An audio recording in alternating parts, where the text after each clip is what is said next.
Sir నమస్తే అండి. నమస్కారం అమ్మా.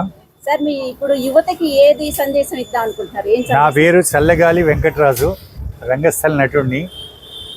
అయితే జ్ఞాని దప్రో ఆధ్యాత్మిక విషయాలను ప్రజలకు చెప్పాలనే ఉద్దేశంతో పెట్టినందుకు మీకు నా యొక్క హృదయపూర్వకమైన అభినందనలు, ఆశీస్సులు. మేము శోభన్ బాబు గారి అభిమానులము. ఆయన ప్రతిరోజు నాతో ఫోన్ చేసి పాటలు పద్యాలు పాడుచుకునేవాడు. నిజంగా అమ్మా, భారతదేశం లోపల మగవాడై పుట్టడం అదృష్టం. ఎందుకంటే స్త్రీలు కార్యేషు దాసి, కర్ణేషు మంత్రి, రూపేషు లక్ష్మి, భోజ్యేషు మాత, సేనేషు రంభా, క్షమయా ధరిత్రి, షట్కర్మయుక్త కులధర్మపత్ని అంటారు. మగవాడు ఎన్ని కోట్ల రూపాయలు సంపాదించినా కూడా ఆ ఇంటిని చక్కదిద్దేది కేవలం స్త్రీ మాత్రమే. ఘంటసాల గారు మీ గురించి అద్భుతమైన పాట వాయిండు. ఆలయాన వెలసిన ఆ దేవుని రీతి, ఇల్లాలే ఈ జగతికి జీవన జ్యోతి, పతిదేవుని మురిపించే వలపుల వీణ, జీవితమే పండించే నవ్వులవాన, కష్ట సుఖాలలో తోడు నీడగా తల్లిని మరపించే ఇల్లాలి ఆదరణ, మగువేగా మగవానికి మధుర భావన.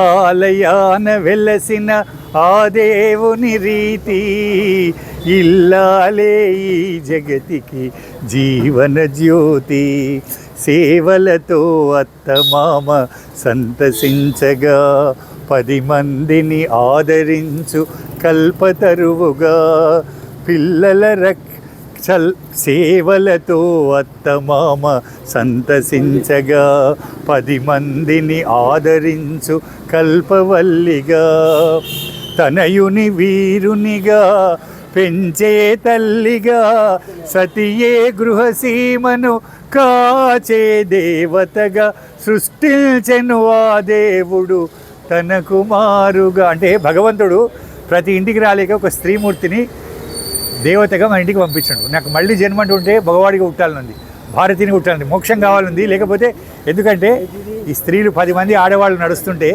ఆకాశం నుంచి దేవతలు దిగి వచ్చిన అనుభూతి కలుగుతుందమ్మా. మరి ఆడవాళ్ళు ఇంత గొప్పవాళ్ళు, మరి మగవాళ్ళు కూడా గొప్పవాళ్ళు కదా. ఈ గవర్నమెంట్ ఆడవాళ్లకు ఉచిత బస్సులు ఇచ్చిండ్రు. మరి మగవాడు ఎంత గొప్పవాడు అంటే ఆ టైం లోపల ఘంటసాల గారికి మగవాళ్ళ గురించి పాడాలని అనిపించలే, కానీ నేను పాడతా. గుడి లోపల వెలసిన ఆ దేవుని విధము, భర్తే కదా భార్యకు సౌభాగ్య చిహ్నము.